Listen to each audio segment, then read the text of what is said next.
الحمد للہ رب العالمین وصلی اللہ وسلم علی نبینا محمد وعلی آلہ وصحبہ اجمعین۔ اللہ کی راہ میں مال خرچ کر کے احسان جتلانا، تکلیف دہ باتیں کرنا، زبان سے کلمہ تحقیر ادا کرنا کہ غریب کی عزت نفس مجروح ہو اور وہ تکلیف محسوس کرے، یہ اہل ایمان کا شیوا نہیں اور ایسے خرچ کا کوئی فائدہ نہیں۔ اہل ایمان تو اللہ تعالیٰ کی رضا کے لیے خرچ کرتے ہیں اور خرچ کرنے کے بعد احسان نہیں جتلاتے، تکلیف دہ باتیں نہیں کرتے ہیں، تو ان کا یہ خرچ کرنا عند اللہ کئی گنا اجر و ثواب کا باعث ہوتا ہے۔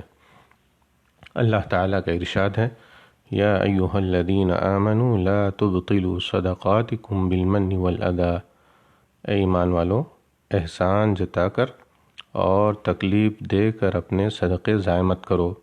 سورہ البقرہ آیت نمبر 164۔ اللہ تعالیٰ کا ارشاد ہے، الذین ينفقون اموالهم فی سبیل اللہ ثم لا يتبعون ما انفقوا منا ولا اذی لهم اجرهم عند ربهم ولا خوف علیہم ولا هم يحزنون۔ وہ لوگ جو اپنے مال اللہ کی راہ میں خرچ کرتے ہیں، پھر خرچ کرنے کے بعد نہ احسان جتلاتے ہیں اور نہ تکلیف پہنچاتے ہیں، تو ان کا اجر ان کے رب کے پاس ہے، ان پر نہ تو کچھ خوف ہے نہ وہ اداس ہوں گے۔ سورہ البقرہ آیت نمبر 262۔